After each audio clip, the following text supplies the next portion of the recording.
Bismillahirrahmanirrahim. Assalamu alaikum wa rahmatullahi wa barakatuh. How are you kids?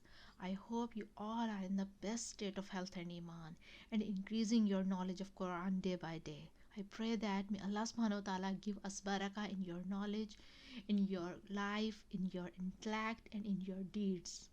Ameen Ya Rabbul Alameen. Dear children, today we are going to begin Juzz 29 and in Surah Mulk Allah subhanahu wa ta'ala says تبارك الذي بيده الملك وهو على كل شيء قدير الذي خلق الموت والحياة ليبلوكم أيكم أحسن عملا وهو العزيز الغفور. Blessed is he in whose hand is the sovereignty and he is able to do all things.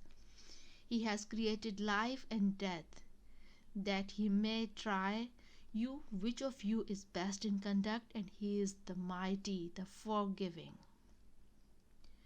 Dear children, in these verses of Surah Mulk, we are being told that Allah subhanahu wa ta'ala is the creator of the entire universe. Allah subhanahu wa ta'ala created us and he blessed us with numerous gifts, and he is watching our actions. He is observing us as to what kind of lives we live. What do we do?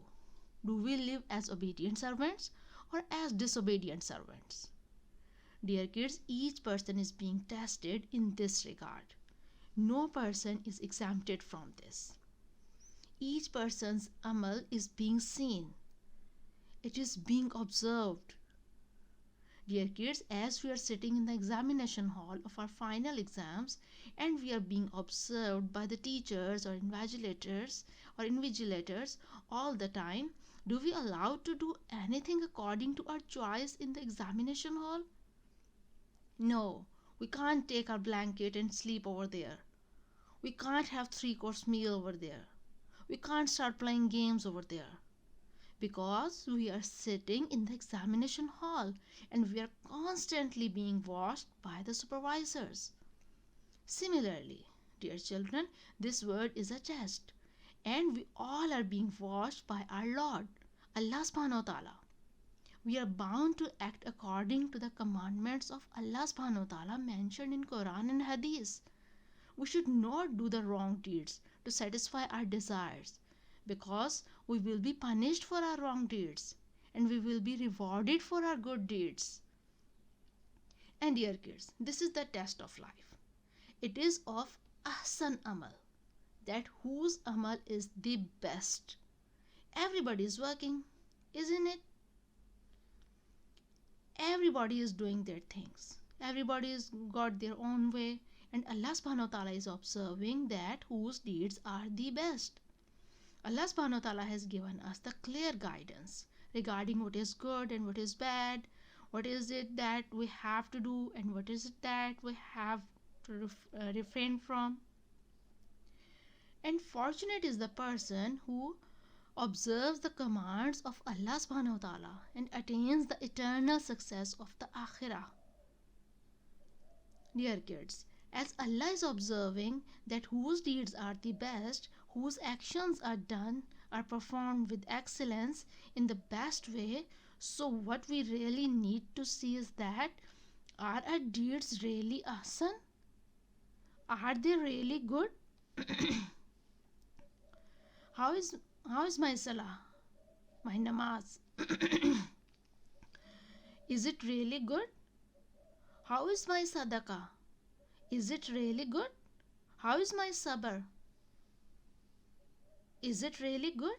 How is it when I am interacting with other people, when I am dealing with people, whether they are parents or siblings or friends or neighbors or class fellows, whoever they are?